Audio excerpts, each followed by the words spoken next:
Selamat bertemu lagi dalam perkuliahan Kapital Selekta Sumba. Terima kasih kepada rekan pengajar yang sudah memberikan kepada saya kesempatan untuk berbagi materi terkait dengan kondisi lingkungan perikanan di Pulau Sumba. Dan saya merupakan pengajar di program studi teknologi hasil perikanan. Jika di beberapa pertemuan kemarin Anda sudah mempelajari terkait dengan sejarah orang Sumba itu berada, kemudian datangnya dari mana, dan pada hari ini kita sedikit belajar terkait dengan ada lingkungan-lingkungan yang mesti kita ketahui keberadaannya, dan salah satunya adalah lingkungan perikanan. Secara geografis, Pulau Sumba itu terletak di Provinsi Nusa Tenggara Timur yang terbagi atas 4 kabupaten, Sumba Timur, Sumba Tengah, Sumba Barat, dan Sumba Barat Daya. Pulau Sumba pada dasarnya memiliki keunikan baik dari aspek iklim, kemudian sosial budaya, keanekaragaman hayati di daratan hingga pada perairan. Keanekaragaman hayati yang ada di perairan itu meliputi ikan dan non-ikan. Selain keanekaragaman hayati, Pulau Sumba juga berpotensi untuk dikembangkan sebagai ekowisata. Jika saat ini mungkin kita ketahui ada Pulau Bali, kemudian ada Labuan Bajo, dan beberapa spot-spot wisata juga ada di Pulau Sumba yang tersebar hampir di seluruh wilayah pesisir yang ada di Pulau Sumba. Dari data ini dapat kita lihat bahwa Sumba Timur adalah wilayah yang memiliki garis panjang pantai terpanjang dibandingkan dengan 3 kabupaten lainnya, di mana panjang garis pantai di Sumba Timur mencapai 433,6 km, lalu disusul oleh Kabupaten Sumba Tengah, lalu Kabupaten Sumba Barat Daya, dan Kabupaten Sumba Barat. Dengan potensi garis pantai yang panjang ini tentu berkorelasi terhadap keanekaragaman hayati yang berada di 4 kabupaten. Keanekaragaman hayati inilah yang menyebabkan kenapa Pulau Sumba masuk dalam kawasan Taman Nasional Perairan Laut Sawu. Masuknya Pulau Sumba atau masuknya perairan Pulau Sumba di TNP Laut Sawu mendukung keanekaragaman hayati yang ada di laut tersebut dapat terjamin keberlangsungan hidupnya. Ada beberapa organisme perairan yang sudah dikategorikan terancam punah dan saat ini masih terlihat atau masih ada di wilayah perairan Nusa Tenggara Timur. Nah, ini menyebabkan kebijakan Kementerian Perikanan Kelautan menerapkan Pulau Sumba, Pulau Timur, dan sebagian dari Flores itu masuk sebagai kawasan konservasi yang tidak memungkinkan terjadi aktivitas penangkapan yang sangat eksploitatif. Sehingga apa? Sehingga keanekaragaman hayati yang ada di perairan Indonesia, terutama dari Pulau Sulawesi yang kemudian akan berdampak terhadap beberapa wilayah di Indonesia, itu ekosistem kelautannya tetap terjaga. Nah, karena banyaknya potensi perikanan di wilayah Nusa Tenggara Timur, terutama di Pulau Sumba, menyebabkan beberapa nelayan dari Bali, Lombok, Flores, dan terutama Sulawesi itu datang menangkap ikan di Pulau Sumba. Nah, memang ada banyak faktor yang mempengaruhi ini. Salah satu adalah kemampuan nelayan kita di Pulau Sumba belum cukup memadai untuk menangani sumber daya perikanan yang kita miliki, sehingga menyebabkan beberapa nelayan-nelayan dari luar pulau itu akan kemudian melakukan aktivitas penangkapan di Pulau Sumba, terutama hasil-hasil perikanan. Hasil-hasil perikanan yang kita bicarakan tadi, ikan-ikan itu memiliki korelasi atau punya hubungan dengan kondisi biofisik dalam artian kondisi terumbu karang. Nah, secara ekologi, terumbu karang merupakan habitat di mana ikan bisa bertumbuh dengan baik, kemudian memperoleh nutrisi yang baik, kemudian menjadi rumah untuk mereka berruaya, kawin mawin, dan kemudian melakukan aktivitas budidaya yang bisa dilakukan oleh masyarakat. Dapat kita lihat presentasi terumbu karang itu di Pulau Sumba ada dalam presentasi baik, yaitu kategori 1 sampai dengan 24%. Artinya sebaran karang yang di Pulau Sumba cukup mendukung ekosistem yang ada di Pulau Sumba. Terutama di beberapa daerah pesisir, yakni Tanjung Sasar, ada di Pantai Kat Umbul, Ya, karang lunak juga banyak ditemukan, seperti jenis Xenia sp yang tumbuh di atas pecahan karang. Dengan karang yang cukup bagus, namun di sisi lain ada aktivitas penangkapan masyarakat yang tidak ramah lingkungan. Aktivitas-aktivitas tersebut akan berdampak terhadap ekosistem yang kita miliki. Yang mana jika terumbu karangnya sudah rusak, maka akan berdampak terhadap rendahnya hasil perikanan yang kita miliki. Terumbu karang sebagian besar hampir 70% rusak akibat ulah manusia dan 30% oleh akibat bencana alam. Beberapa ulah manusia seperti aktivitas penangkapan dengan menggunakan bom ikan, aktivitas alat tangkap yang tidak ramah lingkungan, yang menyebabkan beberapa karang yang dapat berpotensi sebagai sumber rumah ikan akan hancur dan akan berdampak terhadap ekosistem ikan itu sendiri. Ini ada beberapa data yang ditampilkan terkait dengan kondisi indeks kesehatan karang. Indeks kesehatan karang punya korelasi dengan hasil perikanan.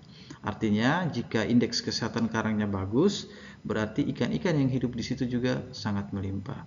Ini dapat kita lihat di beberapa contoh atau beberapa pengalaman kita. Jika kita pergi satu daerah yang memiliki terumbu karangnya bagus, itu pasti punya potensi perikanan yang sangat luar biasa. Ketimbang dengan beberapa daerah yang tidak memiliki terumbu karang atau terumbu karangnya itu sudah rusak. Selain kita berbicara tentang terumbu karang, kita juga memiliki potensi rumput laut yang luar biasa. Jika kita kaji secara biologi atau fisiologi, rumput laut itu terbagi atas 3 jenis berdasarkan klasifikasi warnanya. Ada rumput laut merah atau kita sebut dengan Rhodophyta, kemudian rumput laut hijau kita sebut dengan Chlorophyta, dan rumput laut coklat kita sebut dengan Phaeophyta. Dasar klasifikasi dari rumput laut dilihat pada pigmen warnanya. Ada yang rumput laut merah, hijau, dan coklat. Nah, rumput laut tersebut merupakan komoditi ekonomi yang cukup luar biasa. Itulah yang menyebabkan kenapa Sumba Timur dikenal sebagai penghasil rumput laut terbesar di Indonesia. Nah, rumput laut tersebut dimanfaatkan dalam berbagai industri, baik dalam industri makanan, industri obat-obatan, kosmetik, maupun dalam pakan-pakan ternak. Kita sedikit jalan terkait dengan melihat terkait dengan organisme-organisme yang sudah dilindungi. Misalnya penyu. Penyu itu adalah salah satu hewan yang saat ini sudah dikategorikan hewan yang tidak boleh lagi ditangkap karena keberadaan mereka sudah sangat langka. Langkanya organisme-organisme ini diakibat oleh eksploitasi manusia, yang mana manusia pada umumnya menangkap penyu yang dalam masih kondisi produktivitas tinggi, lalu telur-telurnya juga diperjualbelikan, yang berdampak terhadap keberadaan penyu makin hilang. Dan kemudian pada akhirnya hewan-hewan tersebut sudah tidak terlihat lagi di wilayah perairan Pulau Sumba. Nah, untuk mencegah hilangnya ekosistem atau rusaknya ekosistem terutama hewan-hewan yang dilindungi, makanya dimasukkan dalam sebuah konsensus bersama atau sebuah aturan bersama yang harus kita ikuti, yaitu ketentuan dari Convention of International Trade in Species of Wild Flora and Fauna. Jadi ketentuan ini adalah memberikan gambaran kepada kita supaya beberapa organisme-organisme laut yang harusnya tidak boleh kita komersialisasi atau tidak boleh kita jual. Jadi tadi bagaimana hubungan antara terumbu karang dan jenis ikan yang hidup. Dapat kita lihat dari data ini, jika indeks kesehatan karangnya tinggi atau misalnya karangnya itu bagus, itu berdampak terhadap biomasa ikan yang cukup melimpah. Kita ambil contoh misalnya di Sumba Timur, Mangrove Timur, Waingapu, kesehatan karangnya itu 0,96, ditandai dengan biomasa ikan. Biomasa ikan artinya potensi ikan untuk hidup di daerah tersebut bisa mencapai 0,20. Nah, sebaliknya dengan indeks kesehatan karang yang sangat rendah, kita ambil contoh pada daerah Tanjung Lewotung. Tanjung Lewotung itu dengan indeks kesehatan paling rendah, itu hanya 0,15. Kemudian ikan yang hidup di situ indeks biomasanya hanya 0,05. Artinya apa? Bahwa jenis ikan yang hidup di situ tuh cenderung rendah. atau populasi ikan di situ tidak sebanyak dengan beberapa daerah yang memiliki indeks kesehatan karangnya tinggi. Nah, kembali tadi saya sampaikan, apa fungsi karang dalam produktivitas perairan atau mendukung produktivitas perairan. Jadi mereka menyiapkan sumber makanan, menyiapkan nutrisi. Kemudian terumbu karang akan menjadi rumah di mana ikan itu berwaya, di mana ikan itu berkembang biak di situ.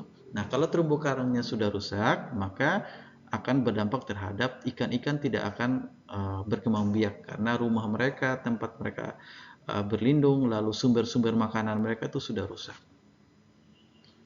Kemudian kita lanjut, ini potensi perikanan tangkap dan manfaatnya. Kita lihat bahwa potensi perikanan kita Nusa Tenggara Timur dalam 1 tahun itu mencapai 491.000 ton per tahun. Namun kita hanya diizinkan untuk menangkap sekitar 393.000 ton per tahun. Jadi kita hanya diizinkan untuk mengelola sekitar 60 sampai dengan 70%. Kenapa demikian? Itu dilakukan untuk menjaga kelestarian. Nah, potensi lestari itu dimaksudkan bahwa stok ikan yang ada dalam satu wilayah. Nah, stok ikan itu tidak bisa kita mengambil semuanya. Kita hanya bisa mengambil sekitar 60 sampai dengan 70%, sehingga yang 30% atau yang 20% yang tidak bisa kita ambil itu kemudian akan berkembang biak lagi dan menyiapkan stok ikan di tahun yang akan datang. Nah, tangkapan yang bisa kita kelola itu bisa mencapai 393. Nah, akan tetapi karena kemampuan cara penangkapan kita di Nusa Tenggara Timur itu masih sangat rendah karena berbagai faktor, misalnya karena tidak memiliki perahu yang baik atau tidak memiliki alat tangkap yang bagus atau kita tidak memiliki kemampuan dalam mengoperasikan alat tangkap sehingga kita hanya bisa mampu untuk mengelola sebesar 172.000 ton atau setara dengan 43,85%. Tidak sampai setengah bahagian dengan potensi perikanan yang kita punya. Nah, dari fakta ini menunjukkan bahwa kita mesti perlu untuk meningkatkan atau perlu mengoptimalisasikan untuk baik itu secara teknologi, ilmu pengetahuan, sehingga potensi-potensi perikanan dapat kita maksimalkan.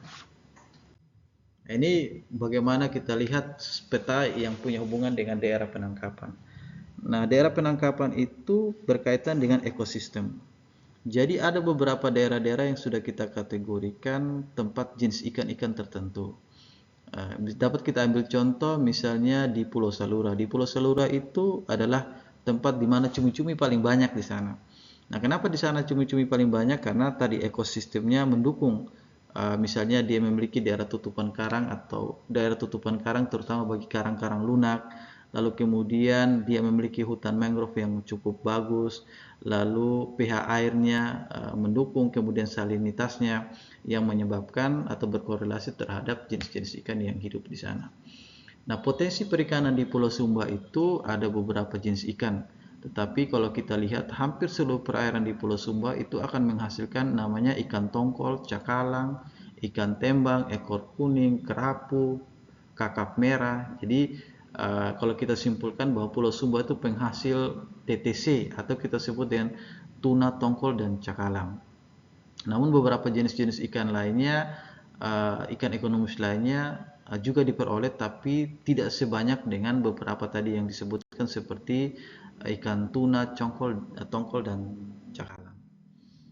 Nah, potensi perikanan yang kita bicarakan tadi tidak sepanjang tahun dapat kita peroleh. Nah, seperti disampaikan dalam misalnya dalam kalender tani. Jadi demikian juga bagi petani juga ada saatnya menanam jagung, ada saatnya menanam padi. Nah, di perikanan juga demikian. Jadi ada saatnya di mana ikan itu uh, tidak ada atau ikan itu lagi pada musim penceklik, di mana ikan itu mulai berkembang biak dan banyak atau kita sebut dengan musim puncak atau peralihan. Nah, ini dapat kita lihat pada bulan uh, Desember hingga Maret itu itu yang mana musim-musim tersebut ikan itu cenderung mahal. Kenapa mahal? Karena tadi biasanya pada bulan-bulan musim hujan permukaan laut itu karena hujan dia dingin menyebabkan ikan-ikan itu cenderung masuk ke air yang lebih dalam. Nah, ke air yang lebih dalam itu tentunya dengan keterbatasan alat tangkap yang dimiliki oleh masyarakat sehingga kemampuan mereka menangkap juga terbatas. karena kemampuan mereka menangkapnya terbatas, akan berdampak terhadap harga ikan yang mahal. Nah, sedangkan mulai masuk pada peralihan pada bulan 4, 5 sampai dengan bulan 10 dan bulan 11 itu disebut dengan musim puncak. Kenapa disebut dengan musim puncak? Karena ketika curah hujan itu berhenti, suhu air kembali menjadi stabil, salinitasnya kemudian menjadi stabil yang menyebabkan ikan itu kembali naik ke permukaan. Ketika ikan kembali naik ke permukaan, mereka berkembang biak dan kemudian dengan alat tangkap yang dimiliki oleh nelayan, terutama di pesisir Pulau Sumba, sehingga kita lihat pada bulan 4 sampai bulan 11 itu yang mana ikan itu cenderung lebih murah dan sangat melimpah. Itu kita sebut dengan musim puncak. Nah, jika kita bedah lagi untuk aktivitas penangkapan, nah itu biasanya bulan 11 sampai dengan bulan 2 atau bulan November sampai dengan bulan Februari itu tidak terjadi aktivitas penangkapan ikan karena situasi laut, karena hujan, angin yang menyebabkan tinggi gelombang. Nah, kemudian nelayan pada bulan-bulan tersebut akan berhenti untuk menangkap ikan, dan ketika mereka berhenti, intensitas penangkapan ikan dikurangi, menyebabkan ikan itu menjadi ikan di pasaran menjadi sangat mahal karena tadi sangat terbatas keberadaannya. Nah, kalau kita lihat ada 6 jenis ikan yang sudah memiliki data, ada ikan tembang, ikan kembung, ikan tongkol, kakap merah, cakalang, dan kerapu. Yang mana ikan tembang itu pada bulan Januari dan Maret itu cenderung lebih mahal. Karena tadi pada bulan Januari dan Maret itu disebut dengan masa peralihan, di mana permukaan laut menjadi sangat dingin yang menyebabkan ikan tembang yang tergolong dalam ikan permukaan itu masuk pada kedalaman tertentu. Dan pada bulan April, September, dan Desember itu di mana ikan tembang yang kita sebut ikan sardin itu mulai melimpah, dan puncaknya itu ada pada bulan Oktober dan November. Demikian juga bagi kerapu. Nah, itu dapat kita lihat dalam tabel yang saya lampirkan ini. Nah, potensi perikanan budidaya air tawar, jika tadi kita sudah bahas tadi terkait dengan potensi perikanan tangkap yang di laut, kemudian kita bicara dengan potensi perikanan yang ada di darat atau kita sebut dengan perikanan budidaya. Nah, luas budidaya air di NTT, budidaya air tawar, ikan air tawar di NTT itu mencapai 51.000 hektar. Namun, ini kembali tadi pemanfaatannya itu masih sangat terbatas, hanya kita mampu mengelola 1.270 hektar dari 51.000. Nah, artinya pengelolaan kita hanya mencapai 2,45%. Nah, kenapa pengelolaan kita masih sangat terbatas? Itu tadi karena teknologi kita itu masih sangat rendah.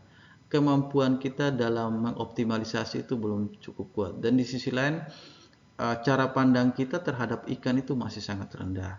Yang mana kita merasa bahwa ikan itu bukan suatu makanan yang perlu kita sajikan di saat-saat tamu datang atau di saat-saat upacara-upacara keagamaan. Nah, kita masih bergantung terhadap jenis-jenis protein seperti ayam, babi, sapi, ya demikian, kambing. Namun ikan itu belum menjadi salah satu primadona yang perlu kita perhatikan. Sedangkan di sisi lain, angka konsumsi ikan kita di NTT itu belum mencapai standar nasional, yakni kalau standar nasional angka konsumsi ikan itu bisa mencapai 50 kilo per kapita per tahun. Artinya satu orang itu harus makan ikan 50 kilo dalam satu tahun. Nah, di Sumba itu baru sekitar 40 sekian. Data terakhir yang saya lakukan penelitian tahun 2022 atau 21, angka konsumsi ikan kita itu masih di 45 kilo per kapita per tahun.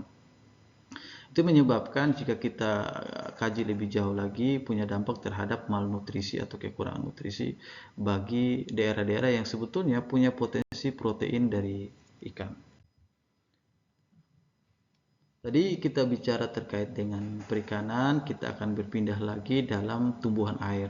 Salah satu tumbuhan air yang punya potensinya atau mendukung ekosistem adalah mangrove.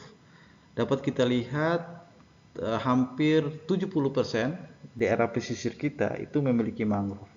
Mulai dari Sumba Barat Daya, Sumba Tengah, Sumba Timur, hingga pada bagian selatan.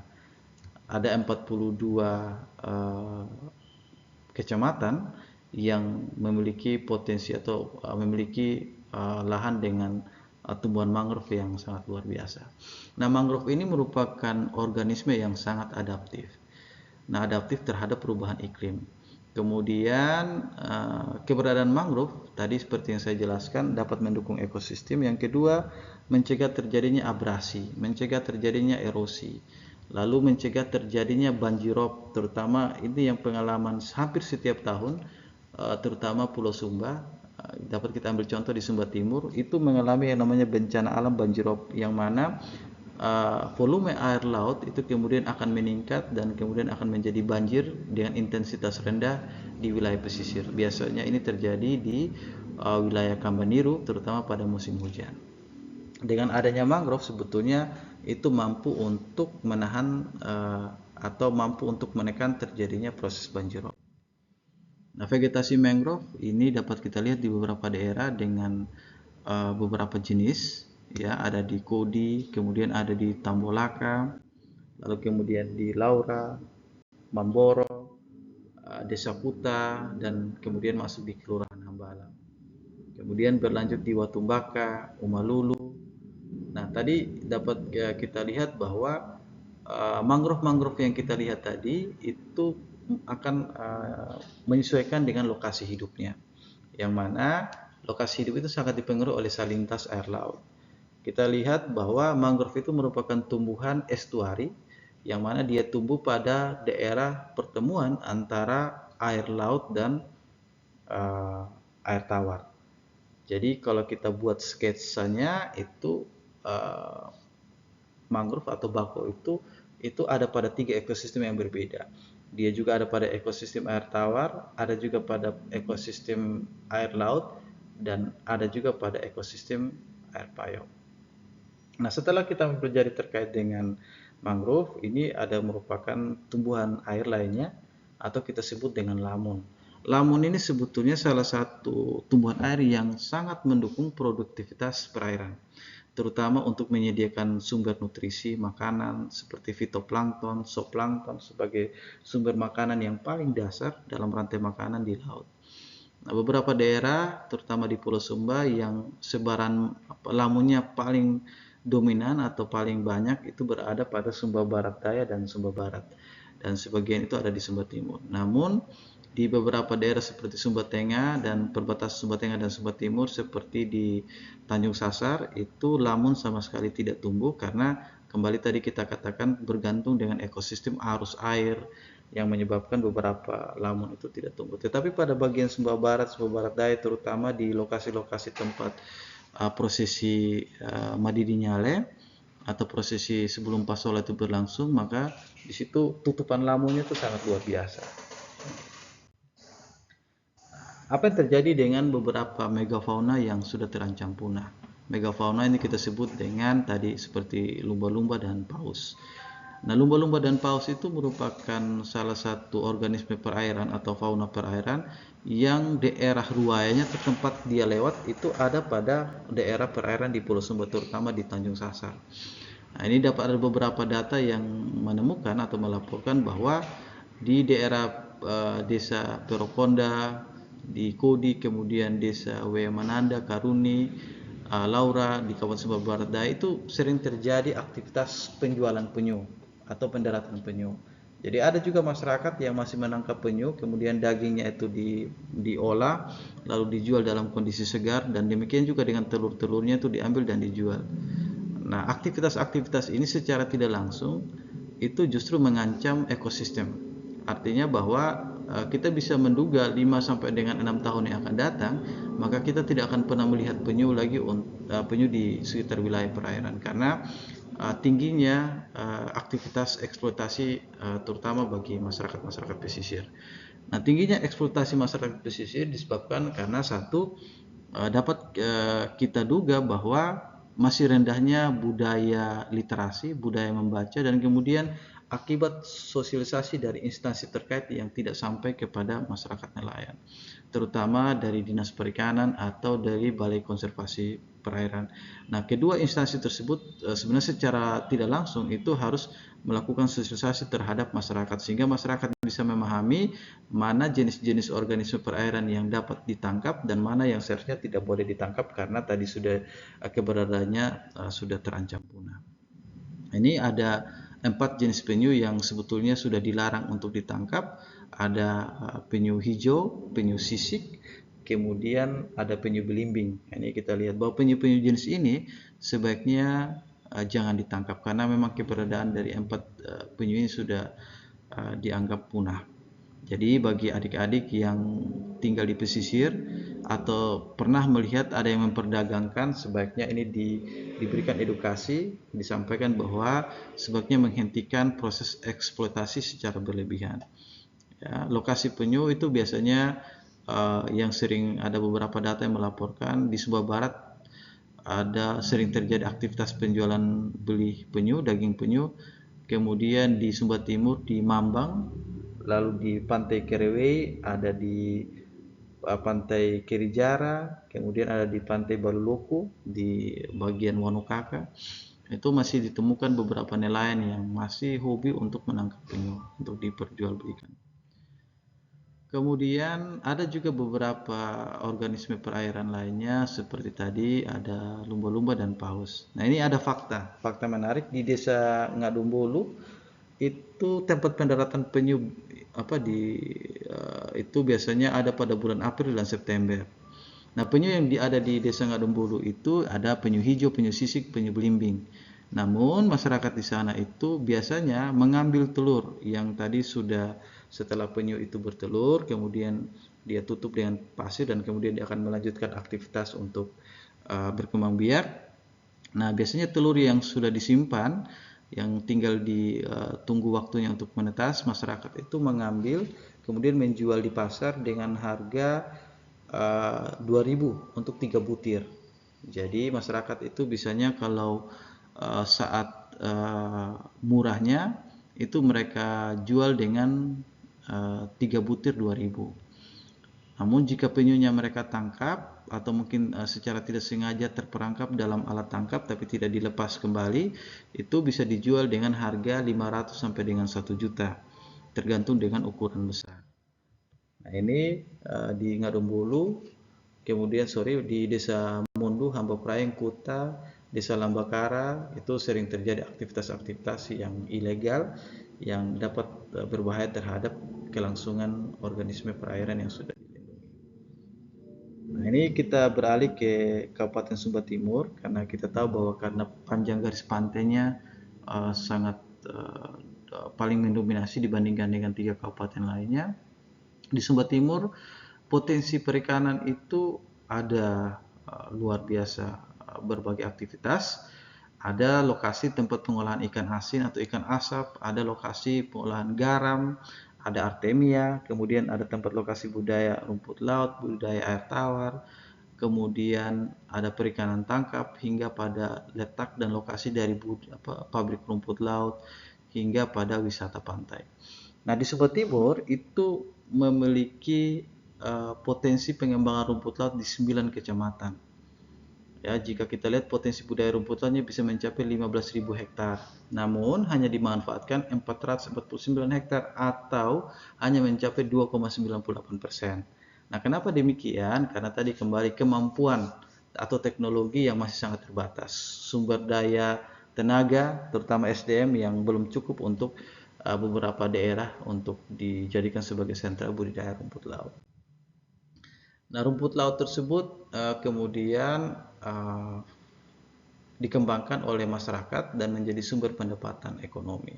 Nah, kebetulan di Sumba Timur ada perusahaan rumput laut namanya PT Astil yang kemudian dapat membeli rumput laut dari nelayan lalu diolah dalam bentuk sedian atau setengah jadi, lalu produk tersebut yang setelah diolah kemudian diekspor ke China. Nah, produk yang dihasilkan dari pengolahan rumput laut disebut dengan ATC atau Alkali Treat Cottony. ATC tersebut dimanfaatkan sebagai bahan tambahan untuk industri kosmetik, makanan, obat-obatan. Nah, ini menyebabkan kenapa harga rumput laut itu sangat mahal. Jika kita lakukan survei, harga rumput laut kering di Sumba Timur saat ini mencapai 13.000 sampai dengan 15.000 per kilo untuk rumput laut kering. Ini merupakan peta lokasi hamparan budidaya rumput laut. Dimulai dari Larawali, bagian perbatasan antara Sumba Tengah dan Sumba Timur bagian utara, hingga sampai ke Pulau Salura. Nah, ini jumlah produksi ATC setiap tahunnya. Nah, terakhir tahun 2021 datanya bisa itu jika kita akumulasikan bisa mencapai dengan 3.000 ton uh, produksinya. Dan kemudian biasanya setelah diproduksi menjadi ATC lalu diekspor ke perusahaan di Cina namanya Xinjiang Top Hydrocolloid dengan harga 1 kilo ATC itu bisa mencapai 300 atau bisa mencapai 300 sampai dengan 400 ribu per kilo.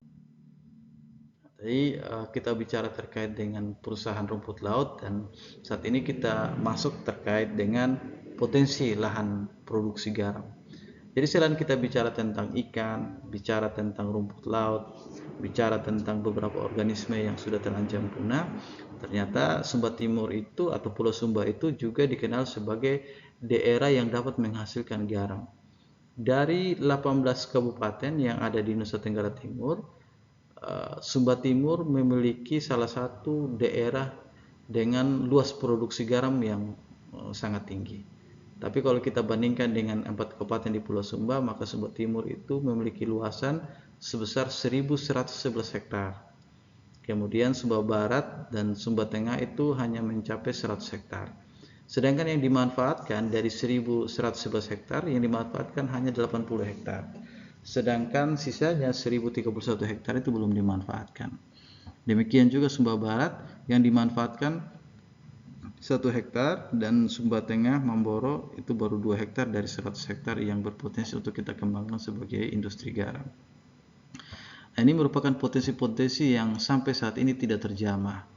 Ya, ada banyak faktor, tadi faktor ketersediaan tenaga, sumber daya manusia, invensi teknologi yang belum cukup. Jika kita bandingkan dengan beberapa daerah di luar Pulau Sumba, seperti daerah Kabupaten Kupang, ya, TTS, Malaka, kita bandingkan dari 18 kabupaten di Nusa Tenggara Timur, yang pemanfaatannya atau produktivitasnya paling tinggi itu berada di Kabupaten Kupang, terutama di Kecamatan Sulamu.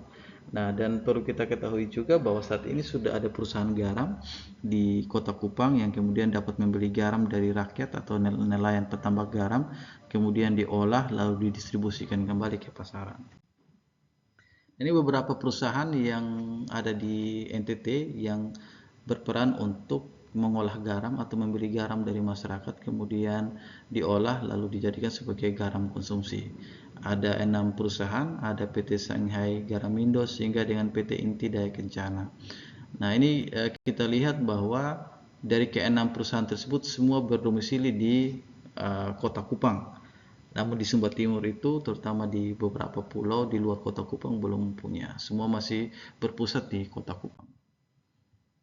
Nah, ini selain tadi bicara tentang garam, kita bicara terkait dengan pengolahan tradisional. Nah, jika kita bicara tentang ikan, kita tidak hanya orientasi dengan ikan dengan daging yang segar atau kita beli ikan segar, tetapi juga bagaimana memanfaatkan potensi perikanan dengan melakukan proses pengolahan. Misalnya pembuatan ikan kering atau ikan asin, kemudian pembuatan ikan asap, itu sangat membantu ketika masyarakat menangkap ikan melebihi kapasitas penangkapan harian. Jadi sehingga ikan tidak dijual dengan harga murah, tetapi juga dijual dengan harga yang relatif ekonomis sehingga mudah dibeli oleh masyarakat. Nah, kemudian dialihkan dalam proses pengolahan. Ada juga beberapa masyarakat yang mengolah terutama bulu babi, ya, dijual dengan harga 20.000 per botol. Nah, ini sebetulnya makanan yang memiliki nilai gizi sangat tinggi. Ya, kalau di beberapa daerah di Sumba Timur ini ada kelompok ibu-ibu yang melakukan aktivitas cleaning.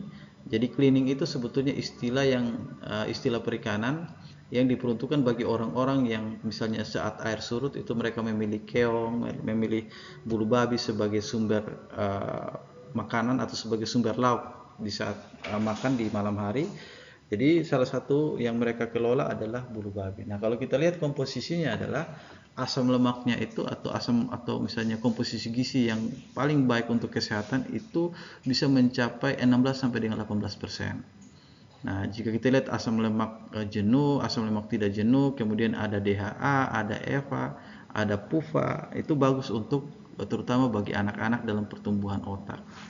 Kemudian memiliki asam amino. Ini juga disebut dengan rusip. Nah, rusip juga atau kita sebut dengan fermentasi ikan.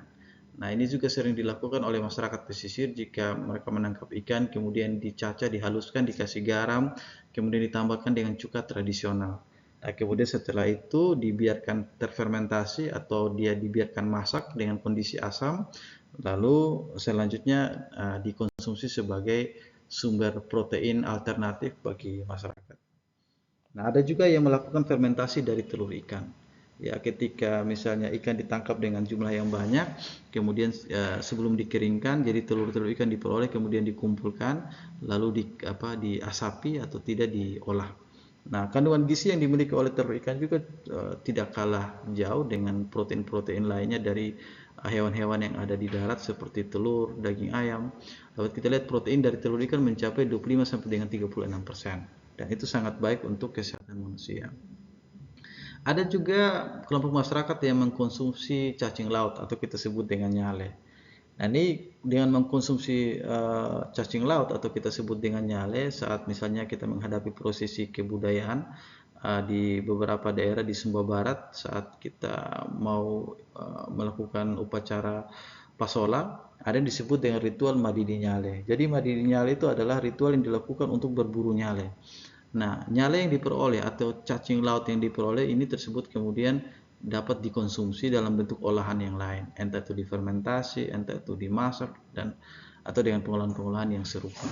Dan kandungan protein yang terdapat pada cacing laut itu atau nyale itu bisa mencapai 50 sampai dengan 63%. Artinya jika kita bandingkan dengan sumber-sumber ikan yang lainnya, cacing laut memiliki proporsi protein yang sangat tinggi. Nah, bagaimana dengan angka konsumsi ikan? Tadi yang sudah saya jelaskan di awal-awal, kita itu hanya mampu mengkonsumsi ikan 48 kg per kapita per bulan. Artinya satu orang hanya bisa mengkonsumsi 48 kilo. Karena apa tadi? Bahwa secara budaya kita masih bergantung terhadap sumber-sumber protein dari sapi, dari babi, dari kambing, dari ayam. Kita belum melihat bahwa ikan itu merupakan sumber protein yang tidak kalah penting dengan beberapa hewan-hewan darat lainnya. Karena apa? Karena di sisi lain kita juga didukung dengan kondisi geografis kita yang disebut dengan daerah pesisir. Nah, karena daerah pesisir kita punya komoditi ikan yang banyak, seharusnya adalah konsentrasi kita bisa juga kita jadikan ikan sebagai sumber protein yang baik untuk konsumsi keluarga. Namun ada juga beberapa anggapan bahwa jika mengkonsumsi ikan itu tidak konsumsi ikan hanya diperuntukkan untuk kondisi konsumsi dalam rumah. Namun jika kalau ada tamu yang datang atau misalnya ada yang berkunjung, kebanyakan masyarakat lebih menyajikan daging ayam dan lain sebagainya. Sedangkan ikan itu cenderung tidak dianggap sebagai makanan yang memang baik juga untuk kita sajikan dengan saat upacara-upacara keagamaan maupun saat kita kedatangan dengan tamu. Menarik sekali karena kita bukan hanya bicara tentang bagaimana kita makan ikan, tetapi orang Sumba juga memiliki keterkaitan dengan tradisi budaya yang punya hubungan dengan bagaimana aktivitas melaut. Di Sumba Barat itu kita pernah mendengar ada disebut dengan ritual Gula Podo atau bulan pahit terutama. Nah, ritual tersebut itu jika ritual itu sedang berlangsung maka nelayan tidak diizinkan untuk turun ke laut atau pergi ke kebun. Jadi sepanjang ritual itu berlangsung, masyarakat tidak diizinkan untuk melaut dan tidak diizinkan untuk bertani. Nah, sebetulnya kenapa demikian? Karena ini merupakan bentuk penghargaan budaya kita terhadap lokasi-lokasi atau tempat-tempat yang selama ini kita eksploitasi atau selama ini yang kita tempat ambil bahan makanan. Jadi sebetulnya dengan tidak turun ke laut dan tidak bertani, sebetulnya membiarkan agar lokasi itu kembali pulih. Setelah dia kembali pulih dan kemudian bisa dimanfaatkan lagi. Jika satu wilayah dimanfaatkan secara terus-menerus dan tidak diizinkan untuk bagaimana lahan itu dia pulih kembali seperti nutrisi-nutrisinya bisa kembali normal, itu menyebabkan lokasi-lokasi atau tempat di mana kita mencari sumber makanan dan minuman terutama di laut dan di daerah pertanian itu berdampak rendahnya produktivitas. Kemudian di daerah Sumba Tengah ada disebut dengan tradisi Hut Utairi atau tradisi memanen ikan teri. Ini biasanya ada pada bulan Agustus sampai dengan September. Itu di Desa Waimanu, Kecamatan Ketiko Selatan, Kabupaten Sumba Tengah. Jadi tradisi ini dilakukan setiap tahun yakni satu kali. Jadi tidak setiap hari masyarakat itu pergi menangkap teri. Jadi ada saat-saat musim tertentu itu masyarakat di mana diizinkan untuk semua untuk turun ke laut untuk menangkap teri. Jadi secara tidak langsung budaya nenek moyang kita itu menghargai yang namanya nilai konservasi. Apa yang disebut dengan nilai konservasi? Nilai konservasi adalah di mana kita membiarkan ekosistem itu bisa pulih, setelah itu baru kita manfaatkan lagi. Nah, jika ekosistem yang ada di sekitar kita kita manfaatkan secara terus-menerus tanpa mempertimbangkan aspek konservasinya, maka menyebabkan bahwa sumber daya yang kita ambil itu kemudian akan menurun dan kemudian akan hilang. Nah, jadi maksud dari budaya itu sebetulnya adalah membiarkan agar sumber daya itu kembali pulih, setelah pulih bisa kita manfaatkan lagi, lalu biarkan kemudian dia menjadi pulih, sehingga seimbang antara potensi dan kebutuhan masyarakat. Namun kembali kita katakan tadi bahwa karena sifat eksploitasi manusia yang sangat luar biasa menyebabkan kehilangan rasionalisasinya dalam memanfaatkan sumber daya perikanan yang kita punya. Nah, tadi kita bicara tentang nyale. Nah, nyale itu merupakan salah satu budaya yang sangat melekat di masyarakat orang Sumba, terutama di Sumba Barat. Jadi kalau kita bicara tentang laut, tentang ikan, itu bukan hanya bicara tentang bagaimana kita mengkonsumsi ikan atau sumber protein lainnya, tetapi juga kita bicara terkait dengan aspek budaya. Nah, bagi teman-teman yang dari Sumba Barat tentu sudah mengetahui terkait dengan legenda atau terkait dengan cerita rakyat terkait dengan prosesi Pasola. Jadi sebetulnya dengan menangkap nyale, dengan mengkonsumsi nyale adalah bagian dari menghargai bagaimana terbentuknya masyarakat Sumba Barat secara budaya. Ya, jika kita lihat ada beberapa catatan sejarah atau beberapa penelitian yang sempat saya baca bahwa pertarungan antara dua orang laki-laki antara Wanukaka dan Pahola memperebutkan satu orang perempuan, dan kemudian karena perempuan tidak bisa memilih dari kedua pria ini, kemudian dia mengorbankan diri untuk menjadi cacing atau menjadi nyale di laut, dan sebagai bentuk penghargaan pengorbanan diri sehingga proses pasola, dan sebelum pasola itu dilakukan ada disebut dengan madidi nyale. Nah, sebelum madidi nyale itu dilakukan, para ratu akan segera turun ke laut dan kemudian akan membuka prosesi tersebut. Jadi jika kita bicara tentang laut, sebetulnya bukan cuma sekedar ikan yang dimakan, tetapi punya aspek yang lebih dari itu dan sangat dekat terkait dengan kehidupan nenek moyang kita di Pulau Sumba. Di masyarakat Mundu ada juga yang disebut dengan Opu Uyang. Jadi Opu Uyang itu seperti tadi hulu tairi. Jadi tidak setiap bulan nelayan itu bisa menangkap ikan teri. Jadi ada musim-musim tertentu di mana musim ketika ikan itu berlimpah, musimnya kita menangkap, baru kita lakukan aktivitas penangkapan. Tapi di saat situasi di mana ikan itu sedang bertelur, ikan itu sedang berkembang biak, nah di situasi itulah kita tidak melakukan aktivitas penangkapan, karena bisa kita bayangkan ikan yang dalam kondisi sedang ruaya atau sedang berkembang biak kita melakukan aktivitas penangkapan, maka kemudian aktivitas berkembang biak itu tidak akan berlanjut dan kita akan kehilangan sumber daya yang kita punya.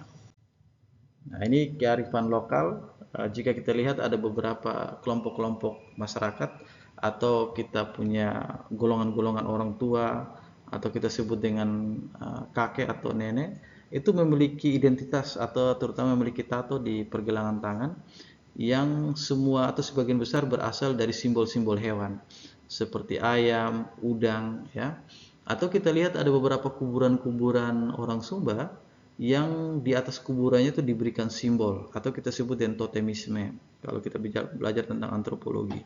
Jadi totemisme itu sebetulnya kepercayaan masyarakat terhadap hewan-hewan tertentu.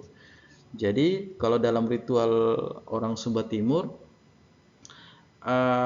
bangsawan terutama laki-laki itu disebut dengan Anuwerara, dan bangsawan untuk kelompok perempuan disebut dengan Anakarawulang. Kenapa demikian? Kenapa pada kedua organisme ini dijadikan sebagai sebutan untuk para bangsawan di Sumba Timur? Mungkin saya belum menemukan ada penelitian apakah itu juga berlaku untuk Sumba Tengah, Sumba Barat, dan Sumba Barat Daya. Tapi di Sumba Timur karena secara biologi, buaya itu merupakan hewan yang paling kuat untuk menjaga daerah teritori. Artinya apa? Dia punya kekuatan untuk melindungi daerah tempat di mana dia tinggal. Dan biasanya itu disimbolkan bagi seorang lelaki yang perkasa yang kemudian mampu menjaga daerahnya sehingga tidak mudah dimasuki oleh orang lain. Makanya laki-laki atau bangsawan laki-laki disebut dengan anak werara. Sedangkan bagi perempuan, kenapa disebut dengan anak karawulang atau kita sebut dengan penyebutan penyu? Jadi salah satu hewan dengan yang umur paling panjang di dunia adalah penyu. Penyu itu bisa memiliki umur sampai dengan 300 sampai dengan 350 tahun umurnya penyu. Jadi sebetulnya adalah penyebutan kepada kelompok bangsawan perempuan adalah menyebutkan panjang umur dengan mengambil salah satu totem yaitu penyu.